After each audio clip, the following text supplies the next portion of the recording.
한동훈 국민의힘 대표가 순직해병 특검법 발의는 하지 않고 또다시 말을 바꿨습니다.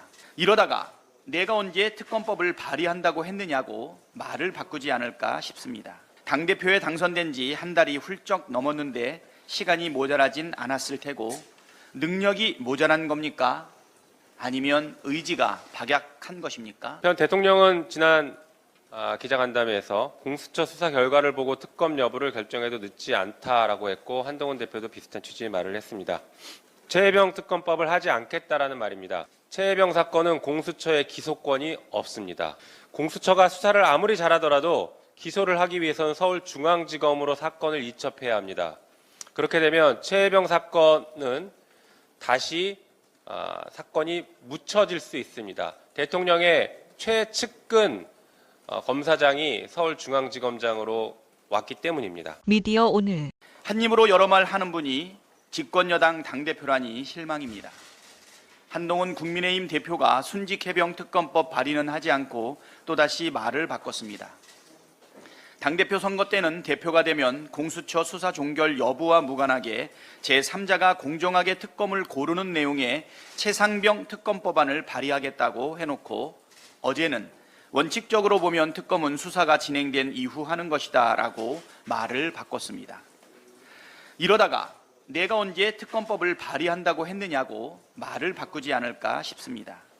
본인이 하겠다고 국민께 약속한 법안 발의는 하지 않고 용산의 마음을 먼저 헤아리며 계속 말을 바꾸고 있으니 안쓰러운 마음까지 듭니다. 당대표에 당선된 지 한 달이 훌쩍 넘었는데 시간이 모자라진 않았을 테고 능력이 모자란 겁니까?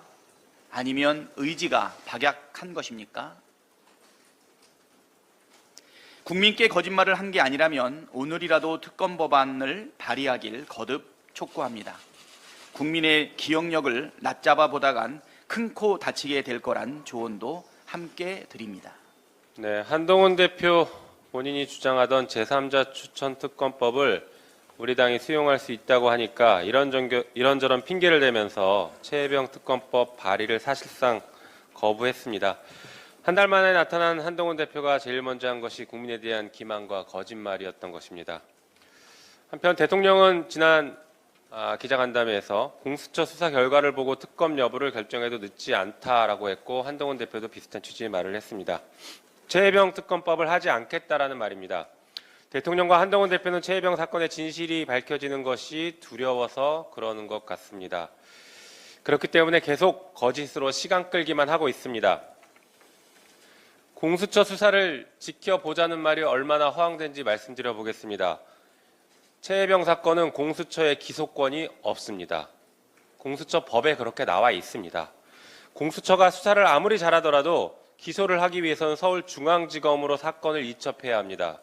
그렇게 되면 최혜병 사건은 다시 사건이 묻혀질 수 있습니다. 대통령의 최측근 검사장이 서울중앙지검장으로 왔기 때문입니다. 김건희 여사 명품백 뇌물수수 사건을 무혐의 했던 것과 비슷하게 서울중앙지검 이창수 지검장에게 최혜병 사건을 맡기는 것은 고양이에게 생선을 맡기는 것과 다를 바가 없습니다. 그래서 최혜병 특검법 반드시 통과해야 합니다.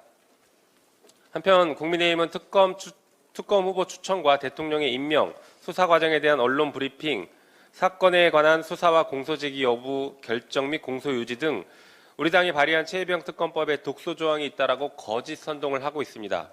최혜병 특검법에 있는 조항들은 과거 박근혜 국정농단 특검에도 있던 내용이 거의 그대로 들어 있습니다.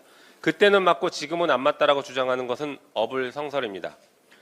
대통령 관련 사건에 검찰이 수사하는 것은 대통령이 직접 수사하는 것과 같다. 이 말은 제가 한 게 아니라 당시 국정농단 특검의 백서에 그렇게 적혀 있습니다. 윤석열 대통령이 팀장으로 참여했던 그 특검의 백서에 적혀 있는 말입니다. 그 말을 그대로 되돌려 드립니다. 그래서 특검이 필요합니다.